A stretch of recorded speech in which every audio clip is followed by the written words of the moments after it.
Let me welcome you to the Smokebox. Windows up, couple in rotation. Hot boxed out about 3 or 4 faces. Welcome to another edition of the Smokebox. I'm here with the legendary King T. The scene sets in the smoke-filled room, and all the rock wallers hollering at the moon. Someone's coming with 8-carat diamonds on his jewels. The rebirth of the cool. You know what I'm saying? I'm Dr. Green Thumb. Welcome to it. You know, we're chiefing some very good flour right here on some funky Phillips tips. And first thing I gotta say is that my man King T right here is a legend and a pioneer of the West Coast hip hop. You know what I mean?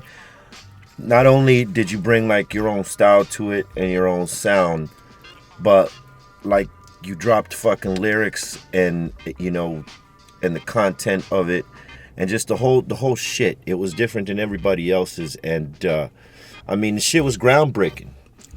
When you first dropped that album, did you think it was gonna Act a Fool in '88?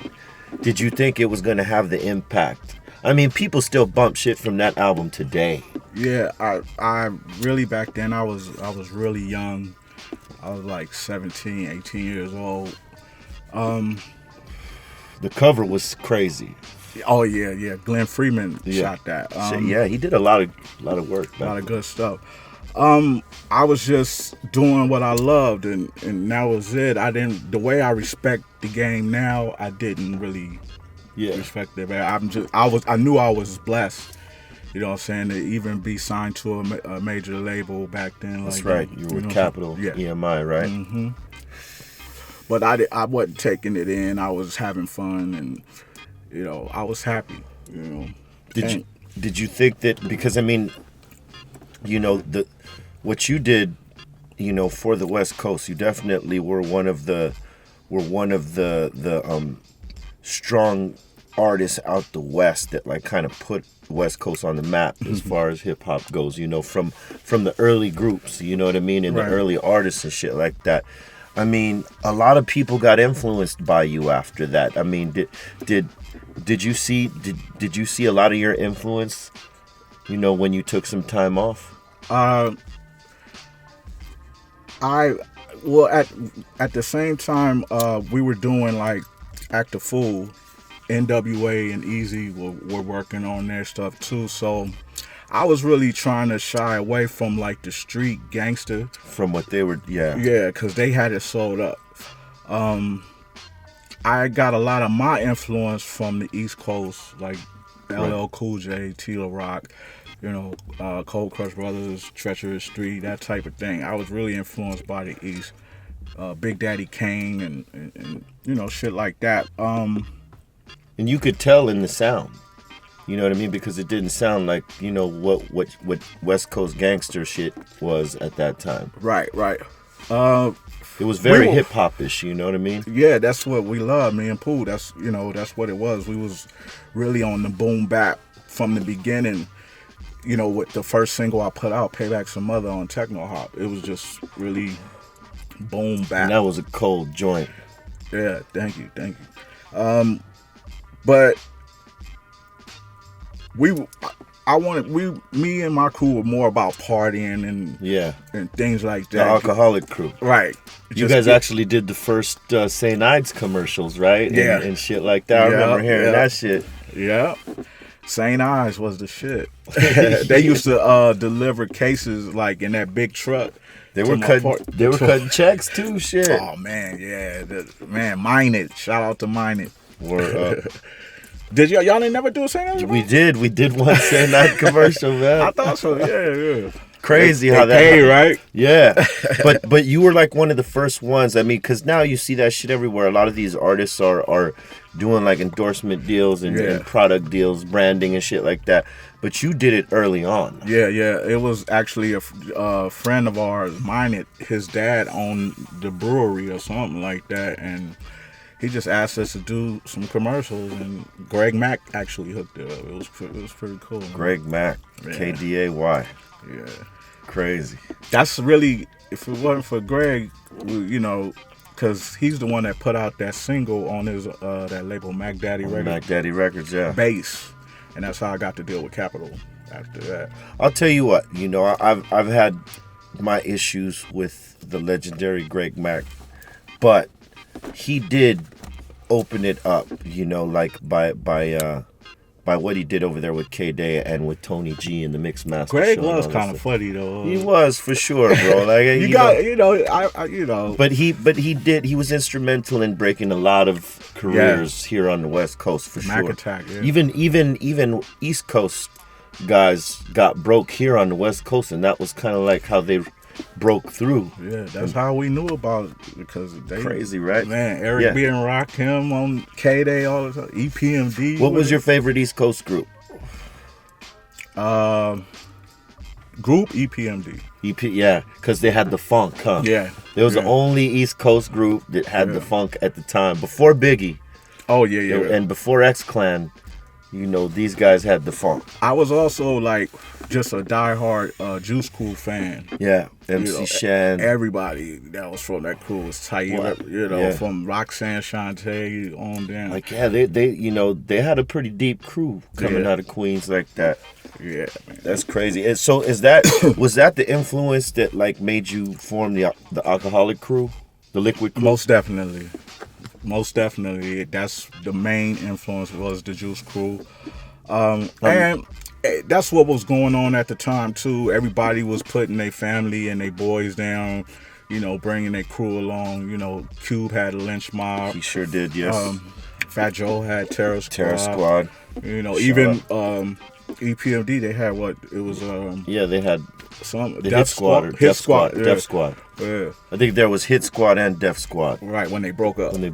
Yeah. So me and Pooh was just sitting around, like, what we gonna do? You know, it was a choice between the Daily Chronics, or the Alcoholics. And shit, I just rolled with the Alcoholics. Was the all day. Because that's all we did. We got fucked up, party on stage. We got the bar on stage. You know what I'm saying? You know, I think that Capital kind of fucked up by not coming at you to be like an A&R there or giving you your own shit. Because I mean, you know, through creating this crew, you found like some motherfuckers that would have lasting power in the game. You know, the Alcoholics, you know, in general, Exhibit, and we could go on.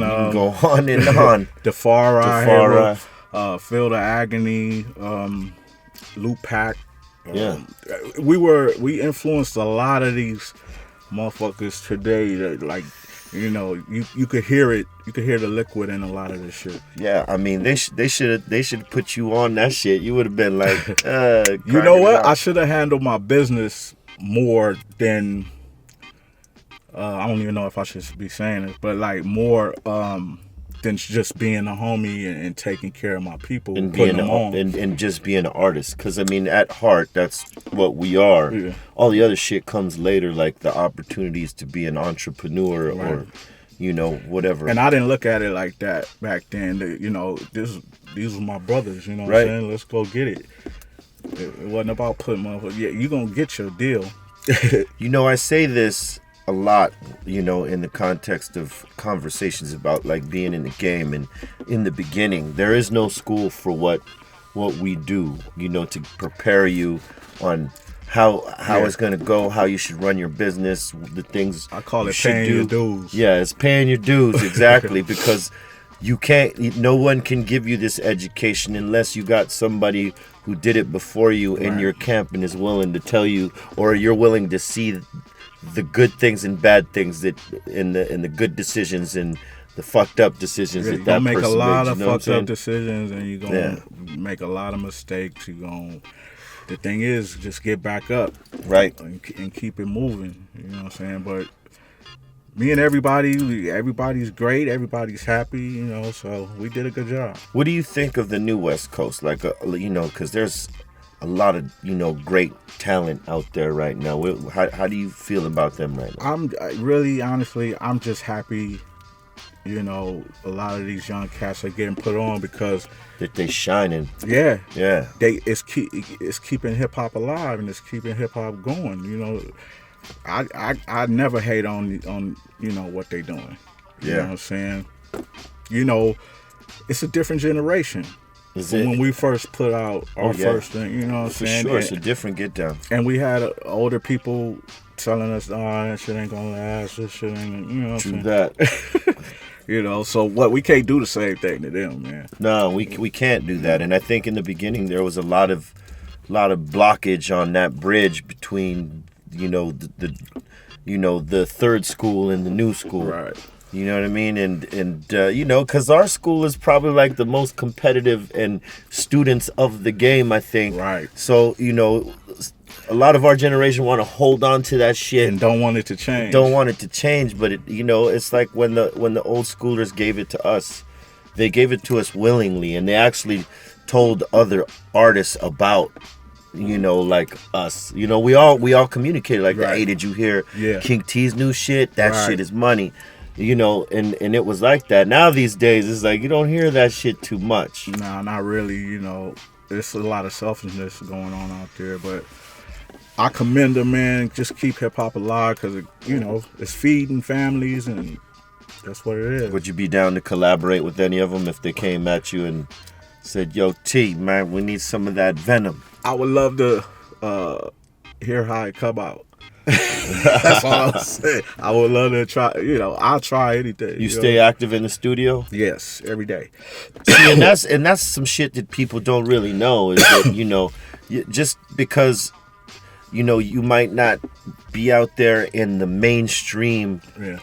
Doesn't mean you ain't fucking working. I never wanted that. Yeah. I never wanted. I hated shooting videos. I hated doing shows. You just wanted to make records and put them out. That's it. Make beats and shit and just see. But that's the cool thing about right now. You could totally do that. Like you don't have to work. Yeah, and live. And you don't have to have the record companies saying, "Hey, listen, you got to get on the road and promote this record right. because we spent this and that on it." Blah blah blah. We gave you a budget. Now, shit, you could just create it. Fucking pop that shit out there. Let it go. Do a video, and then boom. And if people love it, they fuck with it. You know what I'm saying? If they don't, then push on to the next. Create your lane, man. It's good to see that you're still active like that too, though, because you definitely were a big influence on a lot of the school that came after. You know what I mean? Because like I said, not only did you have like. A style and cadence, you have dope ass lyrics that motherfuckers related to. Yeah.